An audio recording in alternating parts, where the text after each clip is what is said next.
détenus politiques, hein, parce que depuis le début de cette transition, on a des détenus politiques, on a des personnes qui ont été acquittées par la justice, la grande boussole, hein, justiciable et justitrice, permettez-moi l'expression, même si je l'ai inventée.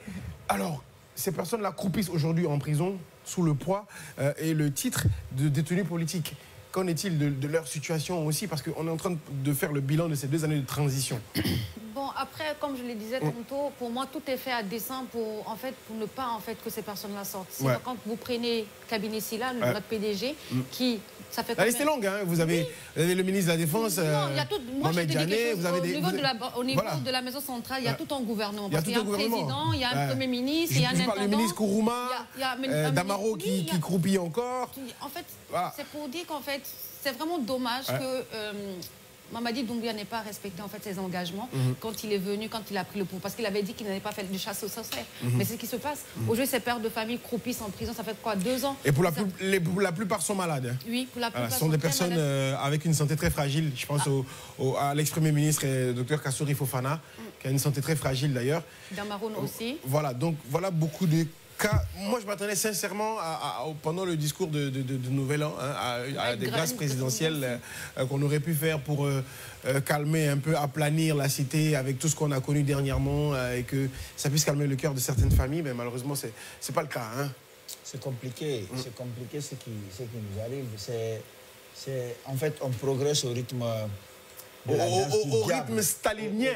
Au rythme de la danse du diable. On aurait dit à l'époque de la Deuxième Guerre mondiale, quoi. C'est-à-dire un pas en avant, 2 pas en arrière, et c'est compliqué. Mais ce qui leur arrive, c'est... Je pense qu'il faut mettre ça au compte d'un crime qu'ils ont commis, celui d'avoir servi leur pays.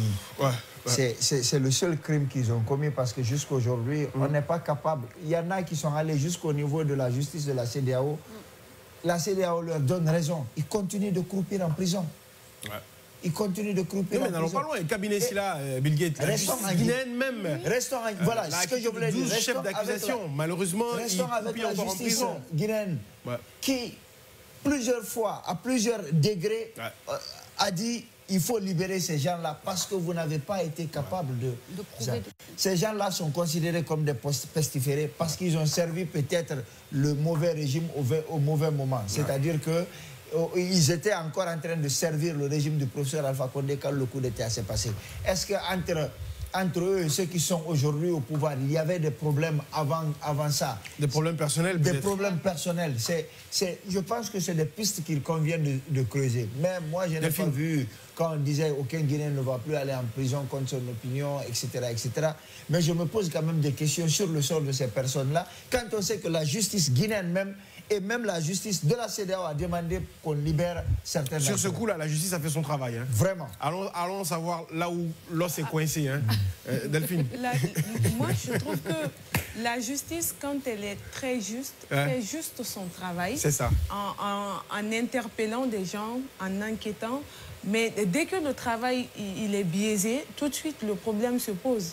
Moi, je ne suis pas dérangée par le fait qu'on ait interpellé Kassouri, Bill Gates et tous les autres pour les incarcérer pour des fins d'enquête. Mais l'enquête, c'est jusqu'à quand? L'enquête, c'est jusqu'à quand? Lorsqu'on a pris un voleur et qu'on n'arrive pas à prouver qu'il a pris tel ou tel objet, ben on le relâche. C'est quoi le souci au juste? Même si on pense qu'ils ont détourné, même si on pense qu'ils ont blanchi de l'argent, si on n'arrive pas à prouver qu'ils ont blanchi de l'argent, c'est que devant la justice, logiquement, ils ne l'ont pas fait. Même le roi Salman, quand il est arrivé, ses oncles, certaines personnes devaient de l'argent à l'État, certains ont été emprisonnés, on a demandé de payer des quotas, on les a libérés. On n'a jamais blâmé une justice d'avoir jugé quelqu'un dont la culpabilité a été prouvée et de l'avoir incarcéré. Le souci, on en parle, c'est parce que jusque-là, rien n'est clair. C'est quoi la manœuvre derrière? C'est ça le problème. Il faut donc qu'on pense surtout à demain. Ceux-ci-là étaient des dirigeants hier. Demain, ça ne sera plus eux, ça sera d'autres personnes. Il faut qu'on y pense. Il faut qu'on y pense. Alors, et puis, on rebondit justement sur...